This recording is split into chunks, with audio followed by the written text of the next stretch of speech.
Thank you very much. It's a real honor to be here today and have the chance to hear firsthand all the exciting developments that are happening here in Qatar and throughout the Gulf. And hopefully my talk today about trends that are happening in the UK will have some resonance here in the Gulf, because I genuinely believe that the twinfold move toward Web 2.0 and open data has a tremendous opportunity to unleash the potential of talent here in the region. We heard a tremendous amount yesterday about the demographic shift and the high proportion of young people here in the Gulf, and I genuinely believe that these tools are being embraced by your youth and hold unfound potential for governments to engage with youth and to promote economic prosperity and growth. What is Web 2.0? Well, we all know the concept of user-generated content, but I really love what Sir Timothy Berners-Lee, the founder of the Internet, or what many people call the father of the Internet, said, and he said, it's what the web was supposed to be all along. In many ways, it's a revolution literally and figuratively, because it is an entirely new way for citizens to talk with each other, for governments to talk with their citizens, and as Richard, my colleague from the UN, just discussed, genuinely new ways for us all to collaborate in the creation of government services.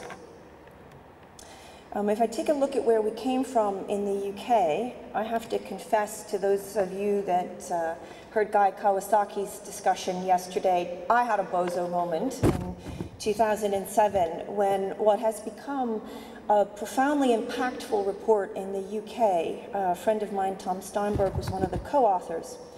I understood user-generated content, and I understood it enough to be one of the first to champion it at a European level. But I really did not understand his notion of the reuse of data. I had a bozo moment. What do I want to do with government data? Or why would I want an Excel spreadsheet with all the statistics from the Ministry of Finance or the Treasury Office? But it became the beginning point of this revolution that I'm talking about. It's a revolution that the UK has adopted a leadership role in the last few years. Those of you that have come to these conferences before know that there was a time when the UK was at the top of the UN leagues in terms of e-government. It's dropped down a few pegs in recent years, but one of the areas where the country still maintains a strong leadership role is embracing social media and increasingly wedding the power of social media to the open data movement and the new mobile government, mobile application movement. But as my colleague from Saudi Arabia has pointed out, it was not a journey without a lot of bumps in the road. One of the most famous was the Prime Minister during our now infamous public service spending scandals, where you may have heard about MPs expensing duck ponds and toilet seats, and it was, anyone that understands UK media can imagine how hilariously funny and almost out of control the coverage was.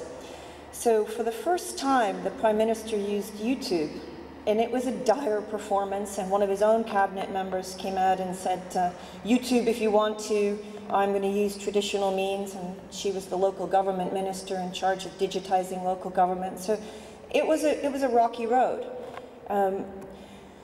But within months, the government appointed a so-called Twitter czar, a really interesting man, Andrew Stott. I would encourage all of you to follow him if you're interested in open data. And his role was to collaborate across all of government to overcome some of the barriers we've heard about this morning in terms of getting the government departments to embrace change, to not be afraid of failure, to cooperate and collaborate more, to open up more. And the Twitter czar did a really phenomenal job, because within a year we had a real shift in the UK to user-generated content.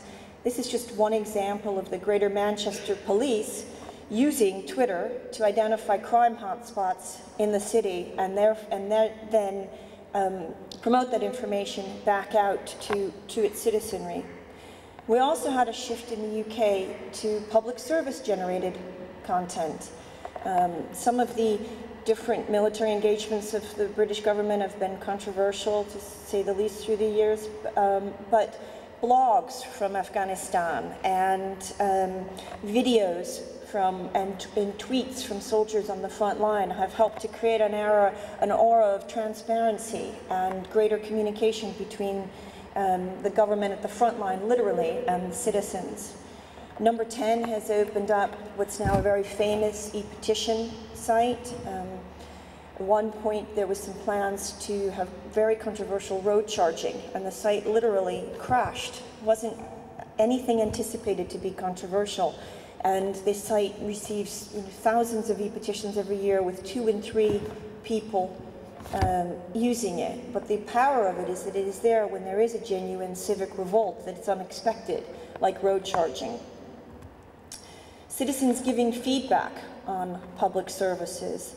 Very controversial a couple of years ago when the National Health Service decided to allow citizens to evaluate public services in the health service in the UK. So controversial that we have a very well-known service, NHS Direct, and a very well-known NHS Direct website. And when I asked the NHS, well, why don't you advertise NHS choices alongside your massive NHS Direct campaign? I said, oh, it's too controversial, the doctors don't want us rating and evaluating them. But the government has stuck with it, and this has become a very powerful tool for creating a bit of an internal market on the doctors and the hospitals to improve their services. Citizens and government collaborating on policy, and this is really the heart of where I'd like to have my discussion resonate with you and leave some thoughts with you today. We in the UK are living in an era of massive fiscal constraints with huge drives for efficiency gains. It's getting harder and harder for government to do it all with very limited resources.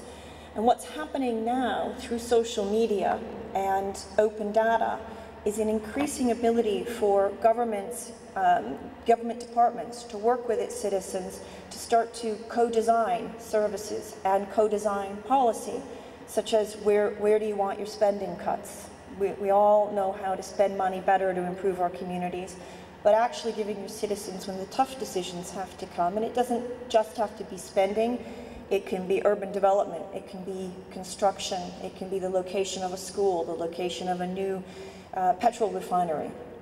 And the government is now using these tools quite effectively in the UK to engage the citizenry in service and policy design, as well as in getting constant and continuous feedback on services such as local community policing. So where are we today? We're now in the midst of what has become, Andrew Stott, the Twitter czar, likes to say, you know, when I was appointed, I was known as the tweetocrat, I think is how he called himself. I think it's a little too self-deprecating. But he has now really become an open data guru. He retired in January of this year, but he speaks literally around the world about the UK open data movement. He was appointed Director of Digital Engagement and Transparency, and the transparency was off to the side. It was the sideline title that he had. It has become the forefront, going back to my bozo moment with the power of information in 2007, not just about citizen-generated content, but the reuse of public data. And so where we are in the UK is in a very critical moment where uk.data.gov was launched in January 2010, beta tested in June of 2010, and November of last year, the largest release of data yet was the Treasury releasing all of the pay grades of all of the civil servants. And as I was explaining to Richard, the Prime Minister was, I don't believe, delighted to find out that there were 5 civil servants in the UK that made more money than he did. And the government officials will tell you, Sir Francis Maude, head of the civil service in the UK, there are a lot of uncomfortable moments with the release of data. There are a lot of bumpy roads, a tremendous amount of internal institutional resistance. But what the government is finding is the benefits of releasing this data have by far outweighed any of the downsides. And I think this is one of the most powerful, albeit simple. This is an application that a 16-year-old high school student in the UK created using social media and open data to monitor energy usage in government departments. Now, fortunately, the Energy Department in the UK came out on top, so I'm sure that was a huge sigh of relief in a few moments, and the Department of Defense came out on the bottom, which you would expect since it runs 24/7. But it's just beginning to show that the potential that you really have if you open data with the new, cheap and readily available tools to harness talent. The talent and the ability to harness it isn't just in the form anymore now of using the data to shed light on services, the transparency element I talked about. But we're finding whole new engines of economic growth in the UK, whole new SMEs that are using the data in ways that government couldn't begin to create new business models and to really drive growth. And I think that that's an area for tremendous potential here in the Gulf. So where are we now? Well, the government last year appointed a digital champion. We've got 20% of the UK population that is still not online, although increasingly that proportion is lowering as the shift to mobile. And she wrote a very famous report, Digital 2010 and Beyond, in which she very openly, I started my presentation with a guillotine, and Martha Lane Fox, celebrity in the UK from the .com years, she started a very famous website called lastminute.com, and very, very famous in the UK. She's been appointed originally to get everyone online, but in tandem with the open government movement now, she's calling for revolution, not evolution. And by that, she's actually calling for the front office portal in the UK, DirectGov, not just to present information to the public or allow us to do one-stop shopping for our services, but to genuinely become a wholesaler and a reseller of government data. For open APIs on the DirectGov website that any application developer and increasingly a move towards citizens can use the data to create their own services, their own business offerings, their own feedback mechanisms to government. So if I just leave you a little bit with what we've learned in this UK journey, it again dovetails with much of what we heard yesterday, particularly from Mr.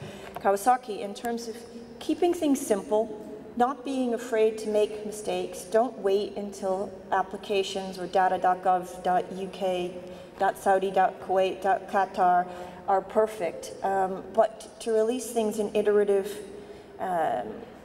applications, learn what works for organizations, and keep learning from mistakes, and that each organization will make its own journey, each country, each emirate will make its own journey. But genuinely where the trend is now is the combination of social media and open data to deliver mobile applications to services. That's where the digital exclusion argument falls down. There's over 110% mobile penetration in most countries in the world. The youth have increasingly embraced mobile. They live their lives 24/7 mobile. And the new direction will be government releasing data to allow citizens to create mobile applications for service delivery, but also increasingly governments themselves providing mobile applications for service delivery. And what we've learned in the UK is you need the leadership from the top, that it needs to be very much a top-down initiative, because releasing data has its costs as well as its opportunities. Thank you very much.